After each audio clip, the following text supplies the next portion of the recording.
Yajue mambo manne yanayoweza kuathiri uhalali wa maswali katika mtihani au katika upimaji na tathmini. Na wakati mwingine mambo haya yanapelekea mwanafunzi kufeli au yanaweza akapelekea mwalimu kupata tathmini isiyo sahihi kwa matokeo atakayoyapata. Jambo la kwanza ni urefu wa jaribio.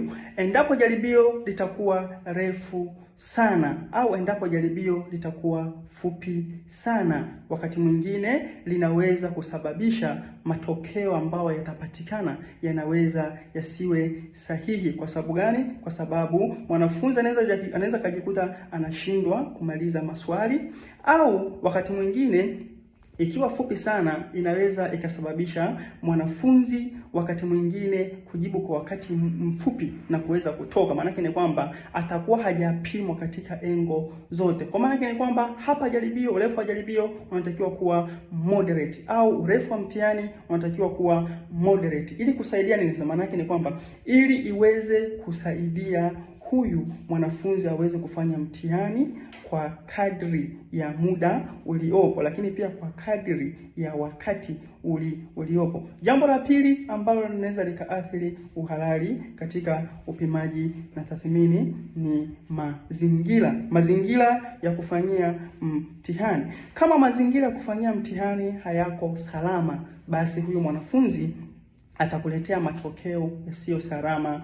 Pia mfano kwenye masuala ya usimamizi, mfano miundombinu ya ndani ya darasa analofanyia mtihani, lakini pia mazingira ya nje yanayofanyia mtihani. Haya nayo yanaweza kusababisha mtoto au mwanafunzi kuweza kufanya mtihani ambao wakati mwingine akafanya vibaya na akakuletea matokeo ambayo sio sahihi, na wewe ukaona kwamba huyu hawezi, kumbe aliweza, lakini mazingira ndio yamemsababisha ashindwe kufanya mtihani wake vizuri. Lakini jambo lingine la tatu, ugumu wa maswali. Maanake ni kwamba maswali katika upimaji na tathmini yanatakiwa kuwa moderate, yanatakiwa kuwa ya kati, na hii itamsaidia huyu mwanafunzi sasa kuweza kufanya mtihani vizuri. Unakuta mwalimu unaweka msamiati mgumu ambao wakati mwingine hata mwanafunzi hujamfundisha darasani, hana dictionary. Wewe mwenyewe tu msamiati umeutoa kwenye dictionary. Je, yeye ni nani aweze kugundua mle darasani? Maana ni kwamba mtihani ukiwa mgumu sana au ukiwa mrahisi sana, nayo ni changamoto. Inaweza kukuletea majibu, inaweza kukuletea tathmini ambayo sio nzuri kwa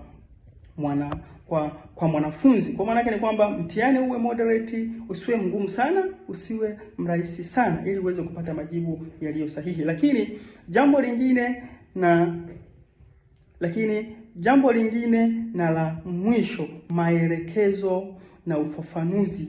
Maelekezo na ufafanuzi katika mtihani unaweza ukasababisha mwanafunzi afanye vizuri au asifanye vizuri. Unakuta wakati mwingine swali halijaelekeza mwanafunzi ajibu nini, au swali limezungushwa sana, yani wakati mwingine mwanafunzi hawezi kujua ajibu kitu gani, au wakati mwingine yale maelekezo ya ujibuji wa ile section aliyoifikia mwanafunzi inakuwa hayako sahihi. Kwa hiyo hii nayo inampelekea mwanafunzi wakati mwingine ashindwe kujibu ipasavyo. Mwisho wa siku akajibu hivi, kumbe alitakiwa kujibu hivi, au akajibu vile wakati alitakiwa kujibu vile, na hii inaweza ikasababisha wakati mwingine uhalali wa maswali au uhalali wa mtihani ukawa hauko vizuri. Lakini jambo la mwisho, upendeleo. Upendeleo kivipi? Inaweza kuwa ni upendeleo wakati wa kusimamia, au inaweza kuwa ni upendeleo wakati wa kusahihisha ule mtihani. Kama mwalimu utakuwa na upendeleo katika kusahihisha mtihani, utamteua X, yeye ndo amefanya vizuri,